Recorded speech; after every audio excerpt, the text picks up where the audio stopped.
Bismillahirrahmanirrahim. Assalamualaikum warahmatullahi wabarakatuh.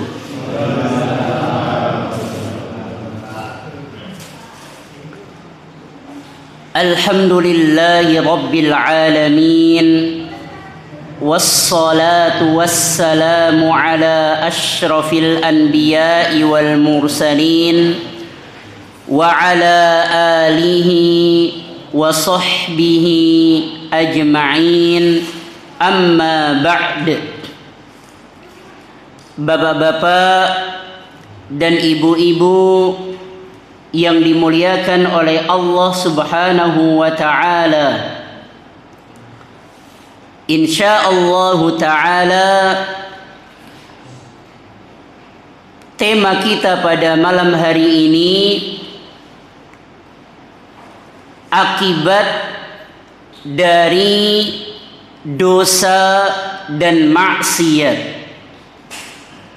Akibat dari melakukan perbuatan dosa dan maksiat. Ada beberapa poin yang akan kita kaji pada malam hari ini dari tema tersebut. Yang pertama adalah apa yang dimaksud dengan maksiat. Apa itu maksiat? Yang kedua, macam-macam nafsu. Macam-macam nafsu. Yang ketiga, apakah ada tempat yang aman untuk bermaksiat? Apakah ada tempat yang aman untuk bermaksiat? Dan yang terakhir adalah akibat-akibat dari melakukan perbuatan dosa dan maksiat. Maka poin-poin inilah yang akan kita kaji pada malam hari ini. Yang pertama adalah apa itu maksiat? Maksiat itu bahasa Indonesia atau bahasa Arab? Maksiat itu bahasa Indonesia atau bahasa Arab? Kalau dosa jelas bahasa Indonesia. Tapi kalau maksiat itu bahasa Indonesia atau bahasa Arab atau bahasa Jawa? Bahasa Arab. Nah, jadi maksiat itu dari bahasa Arab. Apa itu arti dari maksiat? Durhaka. Maksiat itu artinya durhaka, membangkang, ya, menentang, ya, itu arti dari maksiat. Berarti kalau ada istilah bermaksiat kepada Allah, berarti durhaka kepada Allah. Karena selama ini kan yang kita tahu durhaka itu, istilah durhaka ini untuk orang tua. Bahkan ketika seseorang dikatakan kamu ini anak yang durhaka, dia langsung ketakutan. Tapi kalau kita katakan kamu ini bermaksiat, dia tidak takut. Karena dia tidak tahu kalau maksiat artinya juga durhaka. Maka ketika orang bermaksiat, berarti durhaka sama siapa? Allah Subhanahu wa ta'ala. Nah, itu arti dari maksiat. Nah, ada beberapa orang yang sering menyebutnya bukan maksiat, tapi khilaf. Ya, khilaf. Saya khilaf. Ya. Apa artinya khilaf? Khilaf itu juga bahasa Arab. Artinya khilaf itu apa? Menyelisihi. Itu artinya dari khilaf, menyelisihi. Nah, itu yang orang sebut biasa dengan khilaf. Maka kalau bisa jangan pakai bahasa khilaf. Ya, pakai bahasa apa? Bermaksiat, agar ada rasa takut untuk melakukan perbuatan itu kembali. Karena ketika dikatakan khilaf, terkadang orang meremehkan khilaf. Karena kata khilaf ini seakan-akan apa? Lebih rendah daripada maksiat. Nah, maka bahasa agar membuat kita takut itu menggunakan bahasa apa? Maksiat. Apa artinya maksiat tadi? Durhaka. Kepada siapa? Kepada Allah. Itu arti dari maksiat. Kemudian ini poin yang pertama. Kita sudah tahu arti dari maksiat, yaitu durhaka. Dari maknanya saja ini sudah membuat kita merinding. Kenapa? Oh, berarti saya durhaka kepada Allah. Ya. Ini poin yang pertama. Kemudian poin yang kedua, macam-macam nafsu. Macam-macam hawa nafsu kita ini. Ada berapa? Ada 3. Nafsu ada 3. Yang pertama adalah an-nafsul mutmainnah, yaitu nafsu yang tenang. Nafsu yang tenang, yang baik. Apa itu an-nafsul mutmainnah? Jiwa yang tenang ini apa? Yaitu nafsu yang mendorong pemiliknya untuk melakukan ketaatan. Itu namanya an-nafsul mutmainnah. Berarti kalau ada orang yang namanya mutmainnah, artinya apa? Tenang. Nah, jadi mutmainnah itu artinya apa? Tenang.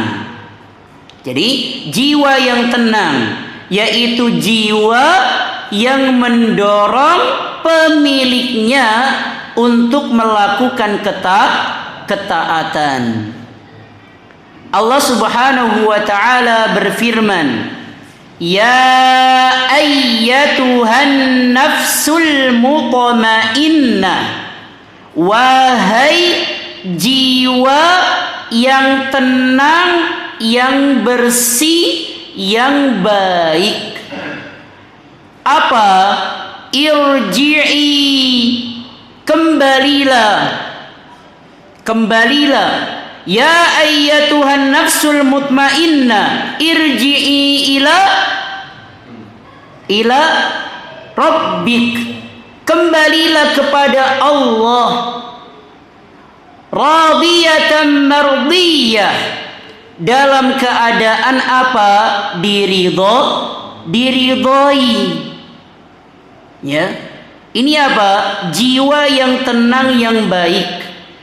Dan apabila jiwa seseorang itu lebih dominan kepada jiwa yang mutmainnah ini, jiwa yang tenang ini, maka ketika meninggal nanti, ketika dicabut nyawanya, maka malaikat pencabut nyawa akan mengatakan, ya ayyatuhan nafsul mutmainnah, wahai jiwa yang tenang, at-thayyibah, yang baik. Apa? Keluarlah kamu, wahai jiwa yang baik, menuju ampunan Allah Subhanahu wa ta'ala. Ini ucapan malaikat pencabut nyawa jika nyawanya itu nyawa yang baik, jiwa yang baik. Maka ketika dikatakan seperti itu, maka apa? Ruhnya pun keluar. Keluarnya seperti apa? Seperti air yang keluar dari mulut kendi, keluar. Ya, keluar seperti itu. dan tidak ada rasa ketakutan. Ruhnya tidak ngumpet kemana-mana. Ruhnya dia di sini langsung keluar. Kenapa? Dipanggil dengan kata-kata yang baik. Nah, itu adalah macam jiwa yang pertama atau nafsu yang pertama, yaitu an-nafsul mutmainnah, jiwa yang tenang, jiwa yang mendorong pemiliknya untuk selalu melakukan perbuatan yang baik. Ini yang pertama. Kemudian nafsu yang kedua adalah al-ammaratu bisu, yaitu nafsu yang mendorong untuk melakukan perbuatan buruk. Jiwa yang mendorong pemiliknya untuk melakukan perbuatan yang buruk, perbuatan durhaka kepada Allah Subhanahu wa ta'ala. Dalam hal ini Allah Subhanahu wa ta'ala berfirman menceritakan tentang ucapannya Nabi Yusuf alaihi salam, "Wa ma ubarri'u nafsi, innan nafsa la ammaratun bisu." Aku tidak bisa menjadikan diriku terlepas dari perbuatan dosa. Kenapa? Sesungguhnya jiwa itu ada yang mendorong untuk melakukan perbuatan buruk. Jadi Nabi Yusuf alaihissalam ketika difitnah melakukan perbuatan zina dengan Zulaikha, bukan Siti Julaika. Karena banyak orang menyebut apa? Siti Julaika. Gak ada nama Siti Zulaika, namanya Zulaikha. Ya, dituduh berzina padahal beliau tidak salah. Yang salah ternyata si Zulaikha. Tapi apa? Tapi beliau tidak bisa berbuat apa-apa karena beliau adalah seorang budak, sehingga beliau tidak bisa berbuat apa-apa. Nah, ketika seluruh manusia tahu kalau beliau tidak bersalah, tapi yang bersalah adalah Zulaikha, maka apa? Maka orang-orang pun meminta Nabi Yusuf untuk berlepas diri dari perbuatan tersebut. Yang mengatakan kalau dia tidak bersalah. Tapi ini yang diucapkan oleh Nabi Yusuf. Kenapa? Karena nafsu itu terkadang mendorong untuk melakukan perbuatan dosa. Karena memang waktu itu ketika Nabi Yusuf diajak untuk berzina dengan Zulaikha, sempat ada rasa ingin. Jadi bukan berarti Nabi Yusuf gak ingin sama sekali. Ada keinginan untuk melakukan perbuatan zina. Tapi beliau selamat karena apa? Pertolongan dari Allah Subhanahu wa ta'ala. Maka dari sini pelajaran penting apa? Jangan dekati maksiat. Ya, jangan sekali-kali berani mendekati maksiat, karena bisa jadi apa? Terjerumus ke dalam perbuatan maksiat tersebut. Karena Nabi Yusuf kalau tidak ditolong oleh Allah, niscaya beliau bisa melakukan perbuatan zina tersebut. Maka jiwa seseorang itu terkadang mengajak dia untuk melakukan perbuatan jelek, perbuatan dosa. Ini macam yang kedua, yaitu apa? Jiwa yang mendorong pelakunya untuk melakukan perbuatan dosa. Yang jika dalam diri seseorang nafsu ini yang lebih dominan pada dirinya, nanti kita juga akan sebutkan pada di akibat perbuatan dosa. Kalau ini dominan pada dirinya, maka apa? Dia bisa meninggal dalam keadaan ruhnya dikatakan, ya ayyatuhan nafsul khabithah, wahai jiwa yang kotor, wahai jiwa yang keji, Kenapa?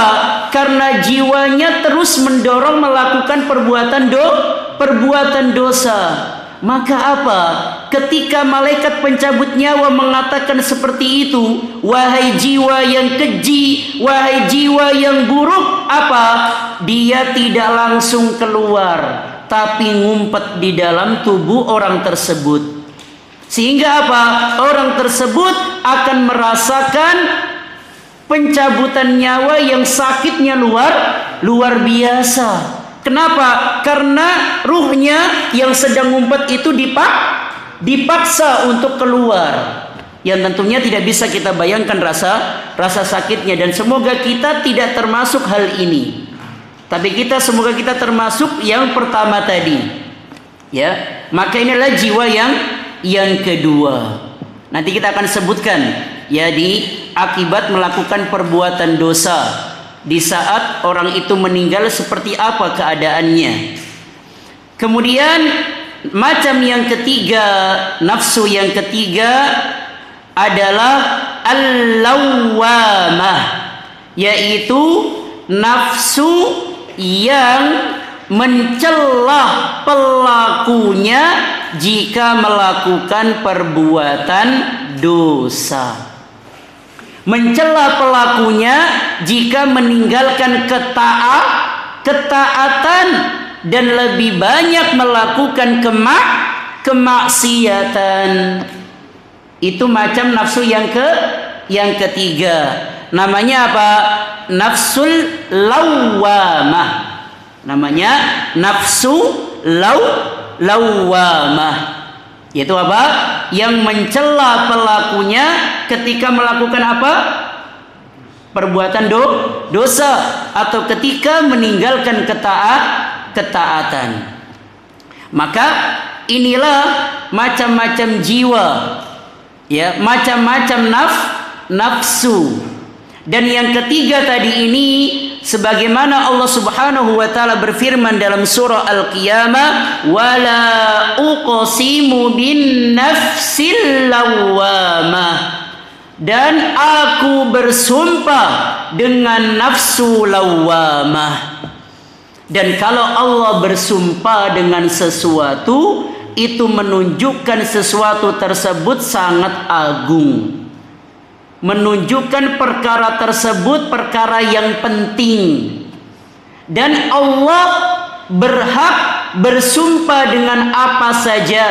Tapi kalau manusia hanya boleh bersumpah dengan nama Allah. Tidak boleh bersumpah dan mengatakan demi Allah dan demi Rasulullah, tidak boleh. Karena apa? Karena bersumpah itu dengan nama Allah Subhanahu wa taala. Rasulullah sallallahu alaihi wasallam bersabda, "Man kana halifan," siapa yang mau bersumpah, falyahlif billah, hendaknya bersumpah dengan menyebut nama Allah. Di sini hendaknya ada perintah, kalau mau bersumpah hendaknya hanya menyebut nama Allah. Gak boleh demi Allah, demi Rasulullah, tidak boleh. Atau demi yang lainnya tidak boleh. Hanya boleh demi Allah. Tapi kalau Allah Subhanahu wa taala berhak bersumpah dengan apa saja yang Allah kehendaki. Tapi kalau manusia hanya boleh bersumpah dengan nama Allah Subhanahu wa taala. Dan ini dijadikan mainan sama anak-anak zaman sekarang. Mereka sangat mudah untuk meminta temannya untuk bersumpah. Mereka sekarang dengan menggunakan bahasa apa? Mi apa?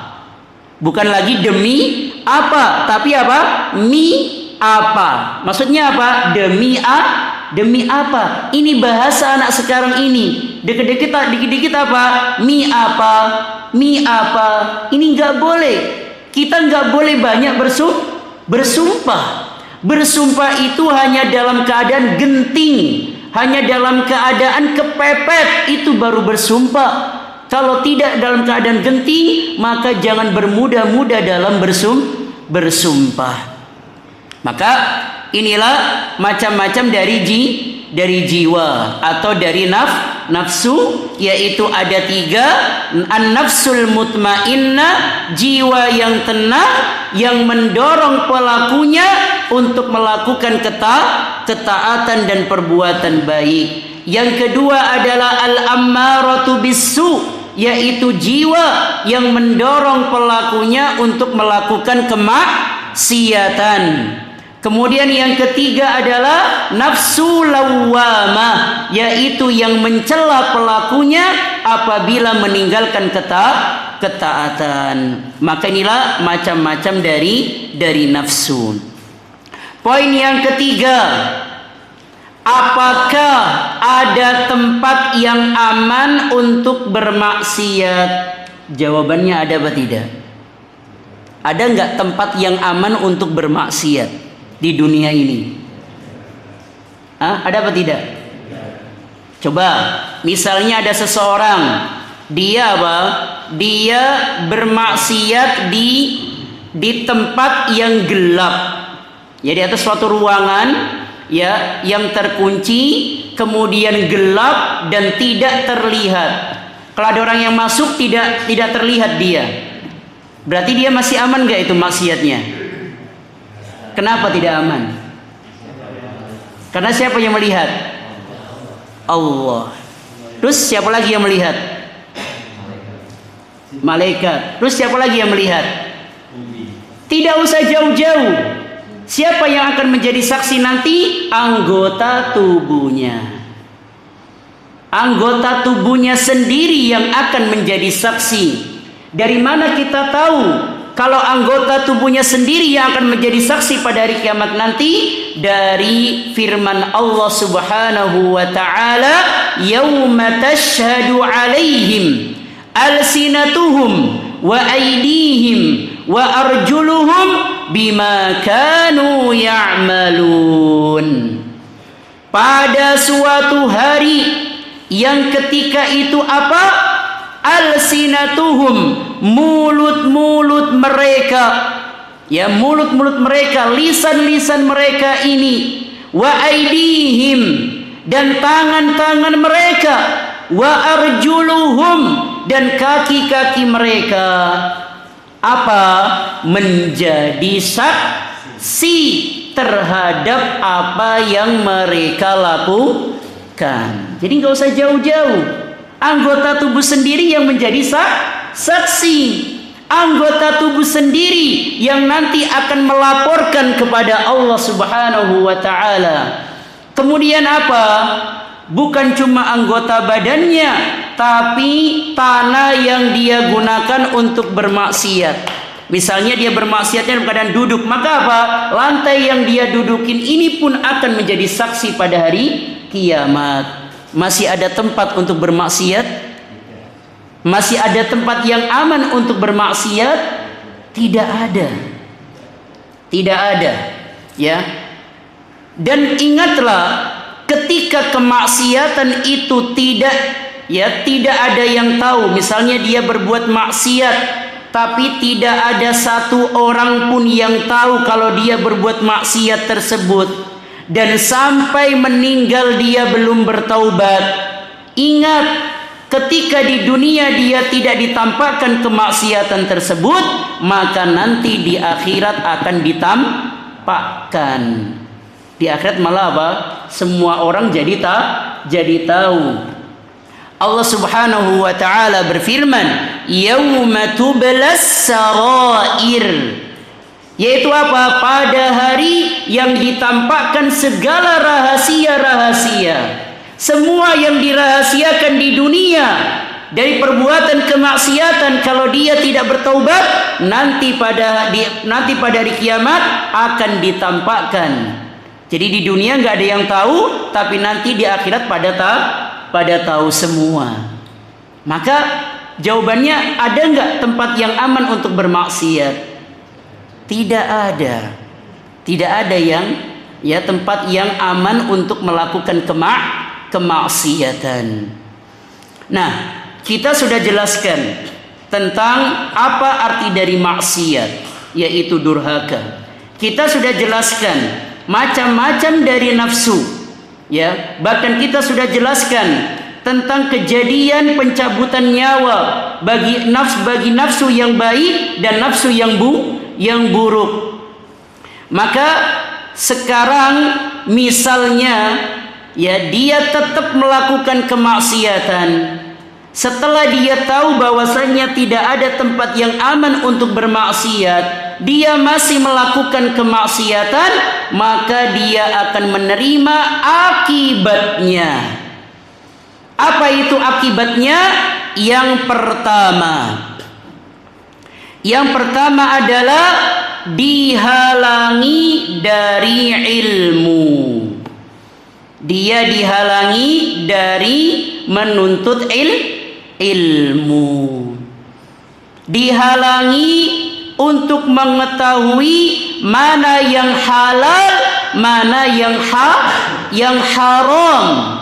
Kenapa dihalangi? Karena ilmu itu cahaya.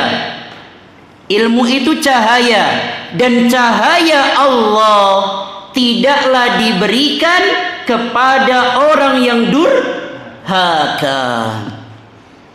Dan itu nasihat dari apa? Dari gurunya Imam Syafi'i. Yang suatu ketika Imam Syafi'i beliau mengatakan, syakautu ila waqi'in su'a hifdhi. Aku mengeluhkan buruknya hafalanku kepada guruku yang bernama Waqi'. Fa arsyadani ila tarkil ma'asi. Kemudian Imam Waqi' menyuruhku agar meninggalkan kemaksiatan. Wa akhbarani, dan beliau juga memberitahu aku bi annal ilma nurun, bahwa ilmu itu merupakan cahaya. Wa nurullah la yuhda li'asin, dan beliau pun juga mengajari aku bahwasannya ilmu Allah tidaklah diberikan kepada pelaku kemaksiatan. Maka bagi para santri, bagi orang-orang yang sedang menuntut ilmu, kok tidak bisa memahami ilmu yang dia pelajari, maka hendaknya dia introspeksi diri. Mungkin ada kemaksiatan yang dia lakukan karena ada pengaruhnya. Misalnya ada anak, ada seseorang ya yang dia ingin menghafal Al-Quran, tapi apa? Dia menghafal dalam keadaan kesulitan, sulit masuknya, gak hafal-hafal. Maka apa? Hendaknya dia introspeksi diri. Mungkin ada kemaksiatan yang dia lakukan. Kenapa? Karena cahaya Allah itu tidak diberikan kepada pelaku kemaksiatan, tidak diberikan kepada orang yang durhaka. Oleh sebab itu Bapak Ibu sekalian, kalau seandainya kita ada apa? Ada rasa malas untuk apa? Untuk belajar ilmu agama. Ada rasa ya bosan untuk belajar ilmu agama. Ada rasa tidak mau lagi menghadiri pengajian-pengajian. Itu dikhawatirkan. Tapi ini kita bukan suudzon, tapi dikhawatirkan dia termasuk orang yang dihalangi untuk belajar ilmu agama. Karena apa? Kemaksiatan yang dia lakukan. Itu akibat yang keberapa? Yang keberapa? Baru yang pertama. Apa akibat yang pertama? Dihalangi dari apa? Mendapatkan ilmu. Kemudian akibat yang kedua, dihalangi dari mendapatkan rizki. Ini dia, dihalangi dari mendapatkan rizki. Yang ikut pengajian ini Ada nggak yang tidak mau mendapatkan rizki? Pasti semuanya mau, ya. Mau rizkinya dihalangi, mau rizkinya ditahan. Apa solusinya? Tinggalkan kemaksiatan. Karena akibat dari melakukan kemaksiatan apa? Rizkinya dihalangi, ditahan. Dan ini seperti yang disampaikan oleh Rasulullah sallallahu alaihi wasallam, innal 'abda la yuhramu minar rizqi bidzanbi yusibuhu. Sesungguhnya seorang hamba sungguh, Nabi mengatakan sungguh akan dihalangi untuk mendapatkan rizki. Kenapa kok dihalangi? Kenapa kok ditahan dari mendapatkan rizki? Bidzanbi yusibuhu. Karena dosa yang dia lakukan. Jadi perbuatan dosa bisa menghambat apa? Rizki seseorang. Ya. Maka siapa yang ingin rizkinya dilancarkan oleh Allah Subhanahu wa ta'ala, maka hendaknya menjauhi kemaksiatan. Dan ingat Bapak Ibu sekalian, jangan yang ada di pikiran kita bahwa maksiat itu apa? Meninggalkan sholat, kemudian minum khamar, ya, kemudian berbuat zina, durhaka kepada kedua orang. Jangan menganggap maksiat cuma ini. Maksiat itu banyak, ya. Terutama maksiat dari mulut. Dari mulut, maksiat dari mulut, yaitu mencela, menghina orang lain, merendahkan orang lain. Allah Subhanahu wa ta'ala berfirman dalam surat Al-Humazah, wailul likulli humazatil lumazah. Maka celaka bagi orang yang menghina, baik dengan ucapan maupun perbuatan. Berarti mencela dan menghina ini merupakan kemaksiatan atau tidak? Kemaksiatan. Merupakan kemaksiatan kepada Allah Subhanahu wa ta'ala. Kemudian, dia sudah apa? Dia sudah tidak mencela orang lain, tidak menghina orang lain, tapi apa? Masih berkata-kata kotor, masih berkata-kata kasar. Misalnya apa? Ketika marah bukannya berzikir, malah mengucapkan kata-kata yang kotor. Ini juga termasuk kemaksiatan, karena keluar dari mulutnya sesuatu yang dibenci oleh Allah Subhanahu wa ta'ala. Ya, harus dijaga lisan kita. Kemudian, dia alhamdulillah, ya, sudah tidak mencela, tidak merendahkan orang lain, tidak pernah mengatakan kata-kata yang kotor, tapi apa? Masih sering ngerasani. Apa ngerasani itu? Gosip, ngomongin orang lain. Hati-hati Bapak Ibu sekalian, ngerasani ini masuk ke dalam kategori dosa besar. Dan dosa besar itu gak bisa dihapus hanya dengan berwudu, tidak bisa dihapus hanya dengan melakukan banyak ketaatan, tapi dihapusnya dengan cara apa? Bertaubat. Hati-hati ngerasani ini, ya, berat ngerasani ini. Rasulullah sallallahu alaihi wasallam bersabda, atadruna mal ghibah? Tahu gak kalian apa itu ghibah? Ghibah. Maka para sahabat menjawab, ya, bahwa Allah dan Rasulnya yang lebih tahu. Maka beliau mengatakan, dzikruka akhaka bima yakrahu. kamu menyebutkan sesuatu tentang saudaramu yang saudaramu ini tidak suka kalau disebutkan. Berarti ngomongin orang lain, ngomongin terutama keburukan orang lain, itu yang namanya ghibah. Ya, maka apa kata beliau? Beliau menjelaskan, kalau seandainya, perhatikan, kalau seandainya apa yang diucapkan itu benar-benar ada pada diri orang yang dia ghibai itu, maka apa? Dia telah berbuat ghibah.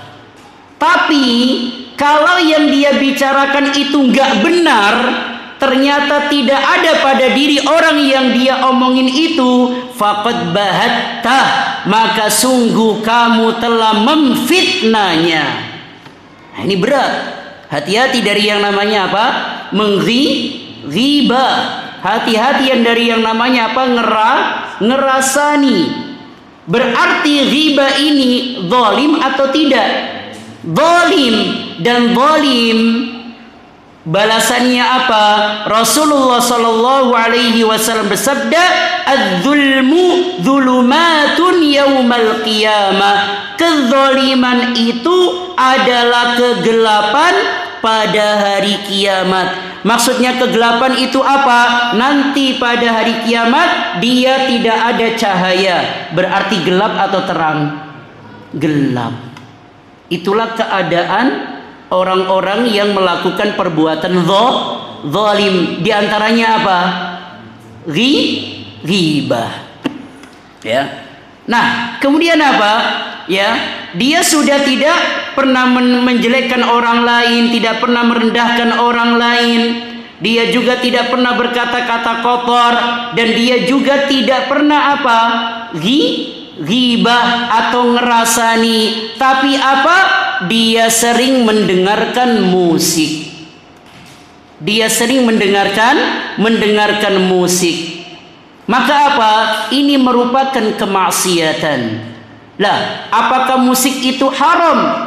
Musik itu, perhatikan Bapak Ibu sekalian, mari kita merenungkan sama-sama sabda Nabi sallallahu alaihi wasallam dan mari kita simpulkan. Rasulullah sallallahu alaihi wasallam bersabda, "Innahu la yakunanna min ummati qaumun yastahilluna al-hira wal harira wal ma'azif waz-zina."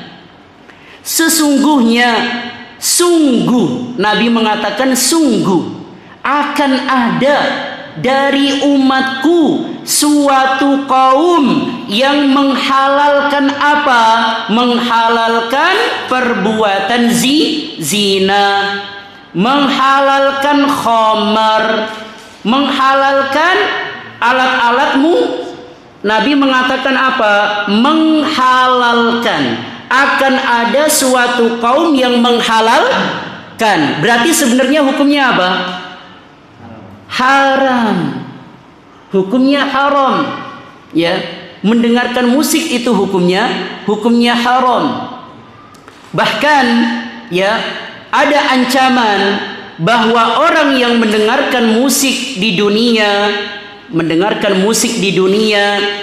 dan sebelum meninggalnya tidak bertaubat, ancamannya apa? Nanti di akhirat tidak akan mendengarkan kalimat-kalimat yang baik. Karena nanti di surga ada kalimat-kalimat yang baik. Ya, maka mendengarkan musik ini merupakan kemaksiatan. Ya. Karena Nabi mengatakan akan menghalalkan, berarti hukumnya apa? Haram. Berarti hukumnya haram. Ya. Maka bahkan para ulama ya menegaskan bahwa Al-Quran itu hak dan musik itu batil. Yang hak dengan yang batil mungkin tidak bersatu. Mungkin tidak bersatu yang hak dengan yang batil. Tidak mungkin. Makanya orang yang rajin mendengarkan musik dia tidak akan pernah menjadi penghafal Al-Quran. Kenapa? Karena tidak akan mungkin bersatu pada diri seseorang yang hak dengan yang batil. Gak mungkin bersatu. Ya, gak akan mungkin bersatu. Dan orang-orang, ya, ini semoga semoga menjadi renungan bagi kita bersama. Ada sebuah kejadian ketika dia sedang sakaratul maut. Ketika orang ini sedang sakaratul maut, diminta untuk membaca La ilaha illallah. Tapi apa yang keluar dari mulutnya? Nyanyian. Yang keluar dari mulutnya nyanyian, bukan la ilaha illallah. Dia sedang sakaratul maut tapi malah bernyanyi. Kenapa? Karena kebiasaan dia suka bernyanyi, kebiasaan dia suka mendengarkan musik. Karena meninggalnya seseorang adalah cerminan dari kebiasaan yang dia lakukan.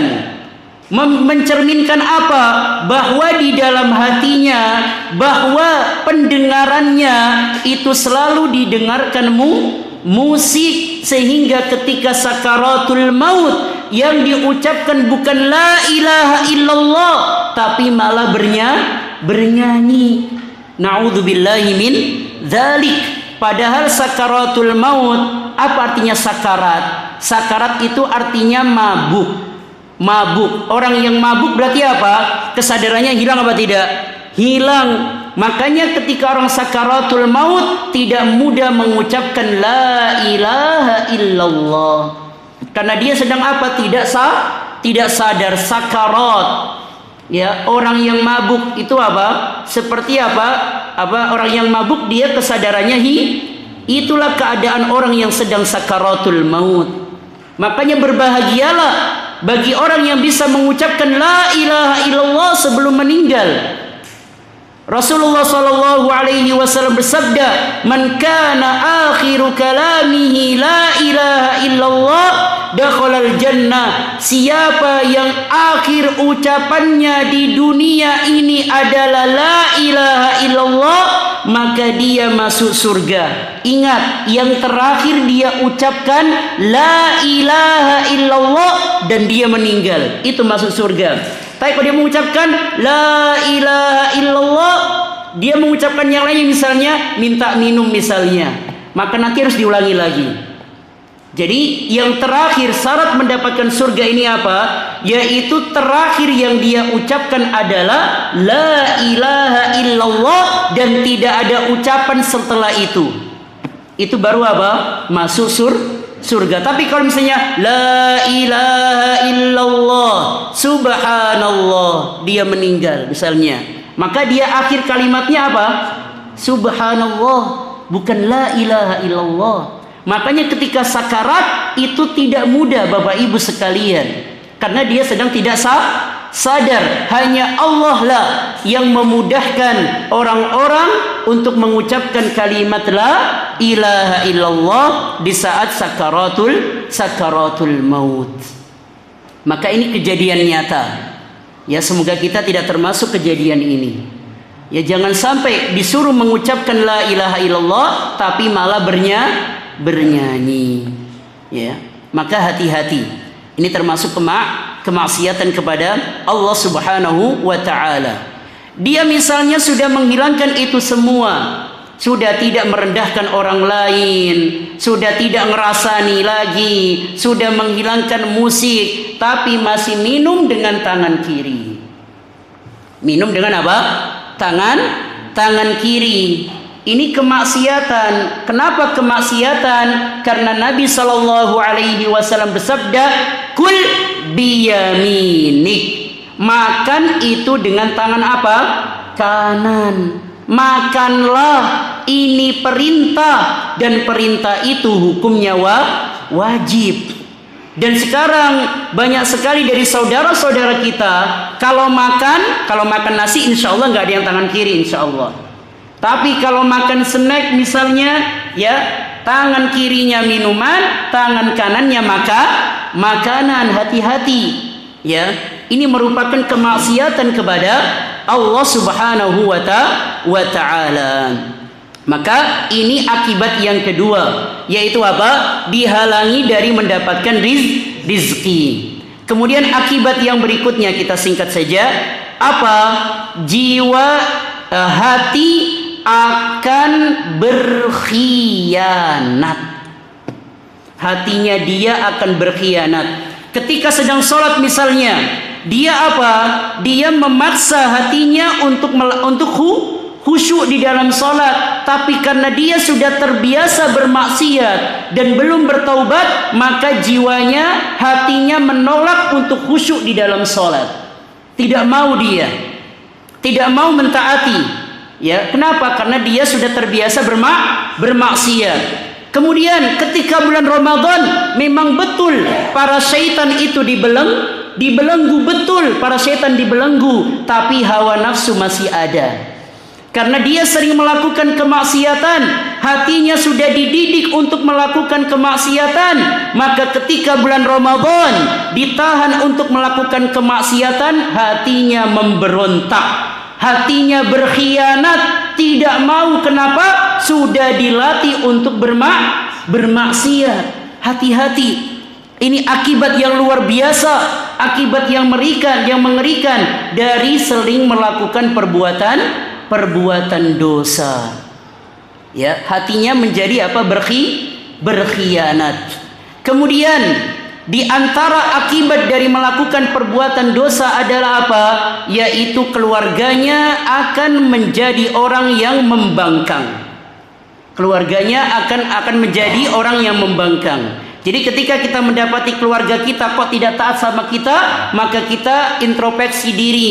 Kemaksiatan apa yang sudah saya lakukan misalnya. Dan ini seperti yang dikatakan oleh sebagian ulama. Mereka mengatakan inni la'asillaha fa'araftu fa'ara bidzalika fi khuluqi dabbati wa imraati.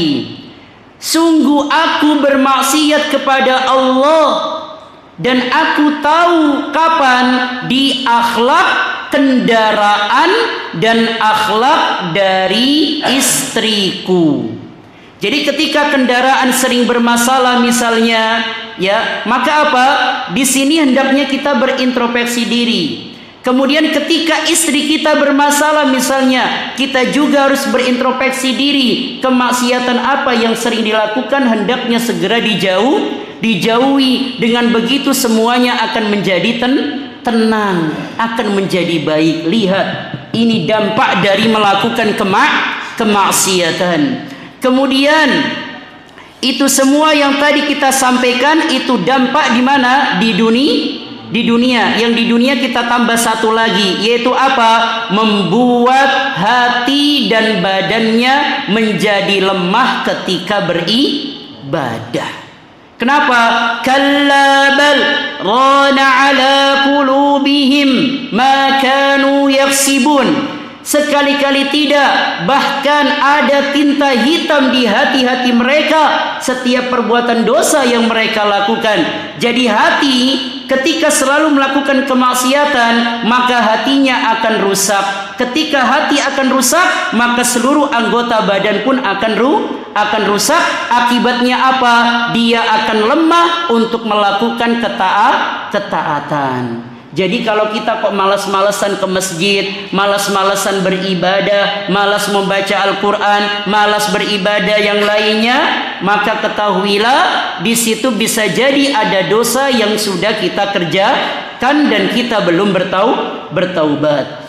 Kemudian itu semua di dunia. Sekarang di alam barzakh, kemaksiatan tersebut akan menjadi seseorang yang bermuka sangat jelek dan tidak enak dilihat yang akan menemani dia.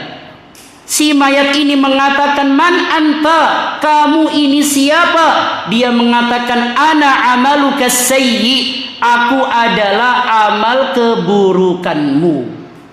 Jadi amal keburukan menjadi apa? Menjadi teman dia di alam barzakh. Tentunya tidak mau ditemani sama orang yang bermuka yang tidak enak dilihat seperti itu. Maka inilah dampak melakukan kemaksiatan dan dosa di alam barzakh. Ya. Kemudian nanti di akhirat dia apa? Dia akan berat ketika melewati sirat. Ya, akan berat ketika melewati sirat. Maka ya dengan akibat-akibat ini ya hendaknya kita apa? Hendaknya kita betul-betul menjauhi yang namanya maksiat dan jangan pernah meremehkan yang namanya maksiat. Hati-hati, jangan sekali-kali meremehkan yang namanya maksiat. Allah Subhanahu wa taala berfirman, "Ma asabakum min musibatin fabima kasabat aydikum wa ya'fu an katsir." Apa saja yang menimpa kalian dari keburukan, maka itu sebabnya apa? Sebab perbuatan dosa kalian. Tapi apa? Dan Allah Maha memaafkan ya dari apa? Dari semua perbuatan kesalahan. Ya. Maka inilah yang bisa kita kaji pada malam hari ini. Nah, ada yang mau ditanyakan? Silakan.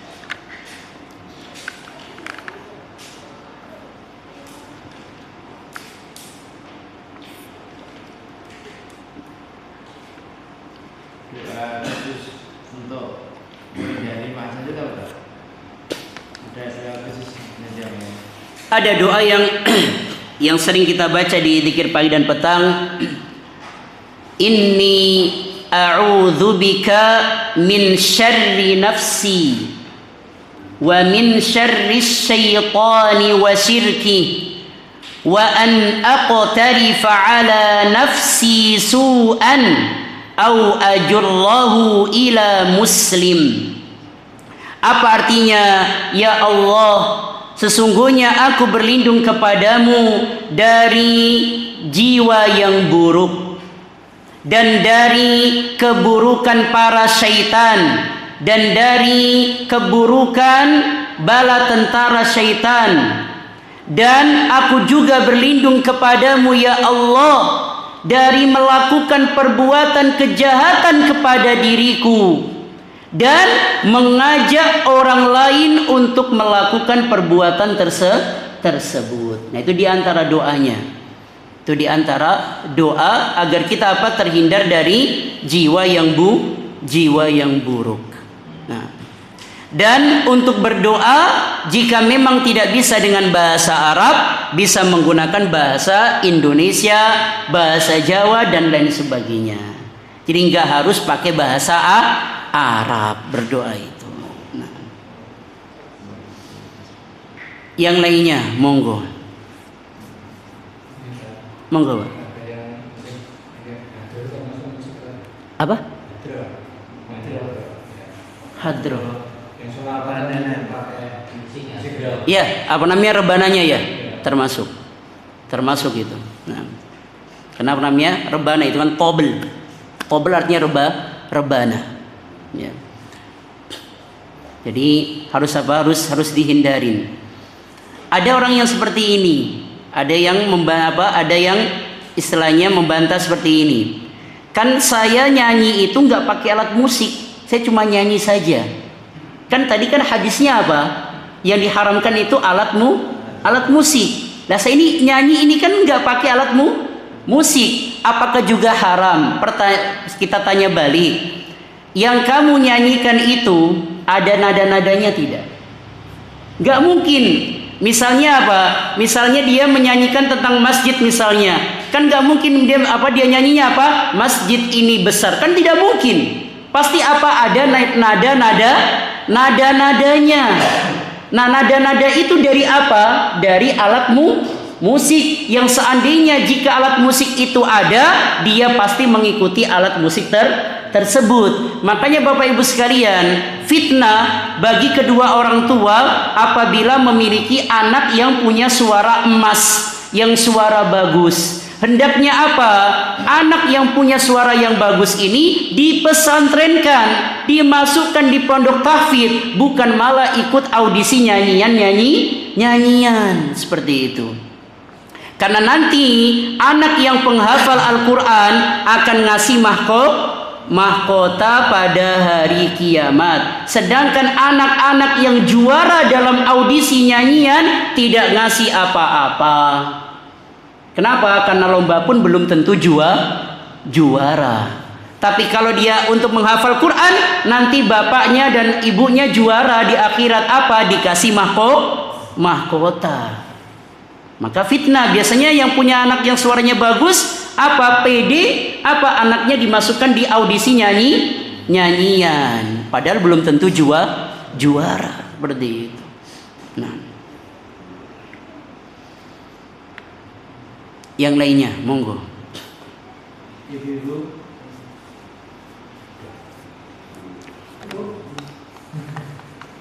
Sampun? Sudah? Baik, kalau tidak ada pertanyaan, ya kita sampai di sini dulu. Kita tutup dengan doa kafaratul majlis. Subhanakallahumma wa bihamdika asyhadu an la ilaha illa anta astaghfiruka wa atubu ilaik. Wassalamu alaikum warahmatullahi wabarakatuh.